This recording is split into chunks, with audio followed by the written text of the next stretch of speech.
Hi, I'm Moses from Zerite Network, and in our last video looking at some of the things you need to know as you analyze the documentations that can comprise a commercial agreement for the supply of goods or services, we focused on invitation to tender or request for quotation, specification, and key performance indicators. That left us with contractual terms as well as pricing and other schedules. Now remember, all these falls under part 1 of commercial contracting, which requires you to understand the legal issues that relate to the formation of contracts. So there are 3 parts to that. There are 3 specific learning outcomes there, and this is part 2 of the first learning outcome. Okay, we're just summarizing what you need to know as you study there. Okay, so let's talk about that.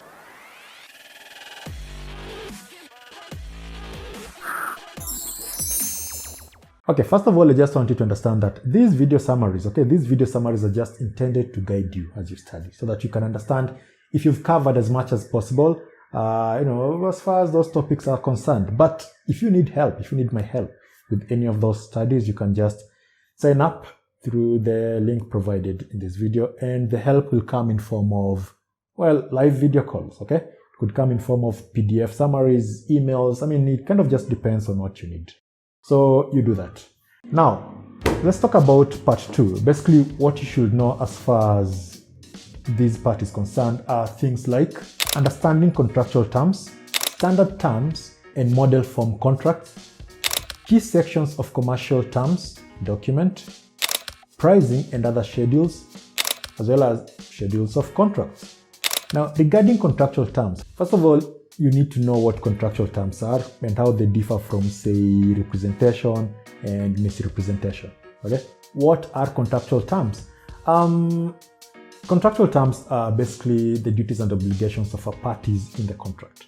You see, if you define a contract as a commercial agreement, then the question is, what exactly are you agreeing on to?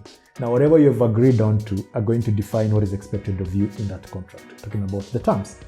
So the terms are kind of not the same. I mean, some terms are stronger than others, and you need to know that. The stronger terms, you're talking about conditions. The weak terms, you're talking about warranties. So a condition is a strong term. If you violate a condition, the contract is off. A warranty is a weak term. If you violate a warranty, the contract is not really over, but you can do something to fix it, okay? For instance, color can be a condition or it can be a warranty. It kind of just depends. See, if I want a t-shirt and I say I want a black t-shirt and you supply a blue t-shirt, then I don't want the blue t-shirt. In that case, color was a condition. But then if you supply the blue t-shirt and then I'm like, I wanted a black one, but this one also just looks as nice as the black one, I'll take it. Then that means color was a warranty. Now, the difference between these will depend on how they are structured in the contract. For the most part, we tend to assume that written things kind of just amount to conditions. Remember, terms themselves can be expressed or they can be implied.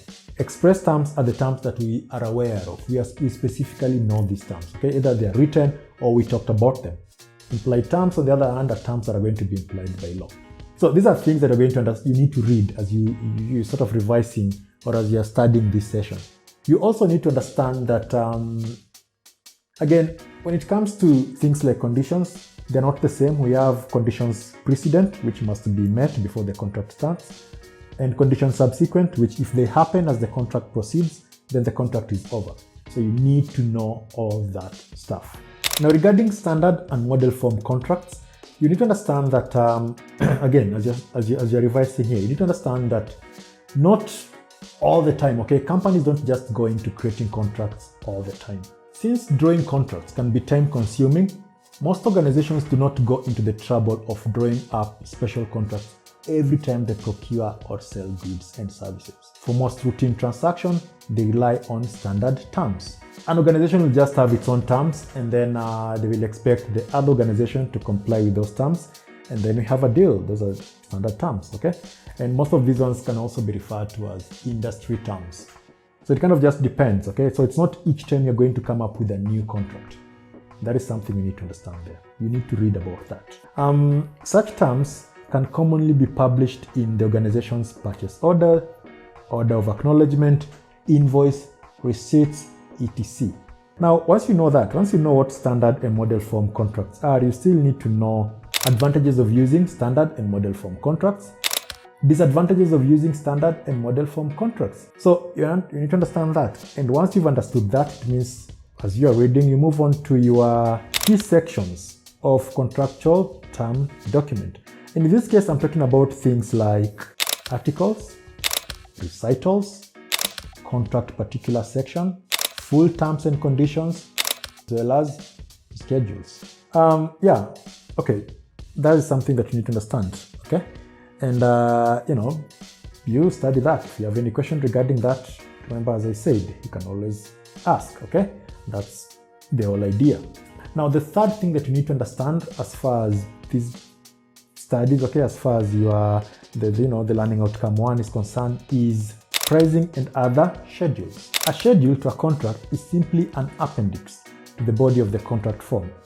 So the schedules are used as a way of making it easier to incorporate project-specific information in a contract without having to amend the wording of the main body of the document clause by clause. It allows for the standardization of terms and conditions, which then simply cross-refer to the detail in the schedules. I mean, the idea is that, look, let's say you want to change something in the price. Then it means you have to go to where the price are, change that. But if you have schedules, so you just have one schedule which talks about the price, and then that is where you change. And then in the contract, you simply say, refer to the present schedule. So, that's the idea.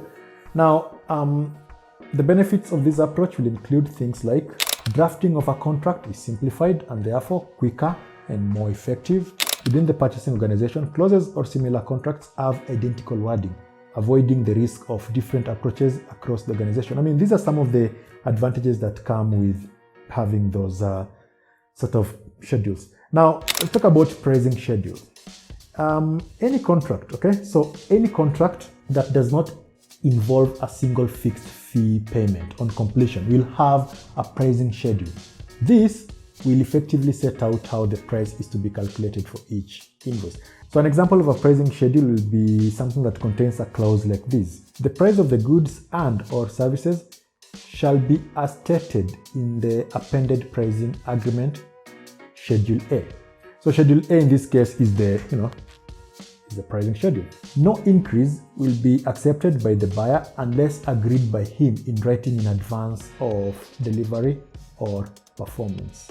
Okay, so anyway, that's the summary. That's the second part of that, which means we are done with the learning outcome 1, okay? So remember, what exactly are you supposed to understand in learning outcome 1? The idea was you're supposed to know how to analyze the documentation that can comprise a commercial agreement for the supply of goods or services. So let me know if you have any question. In fact, in the next video, okay, in the next learning outcome summary video, we're going to look at analyze the legal issues that relate to the creation of commercial agreement with customers or suppliers. So what are the legal issues that are included when you're creating a commercial agreement?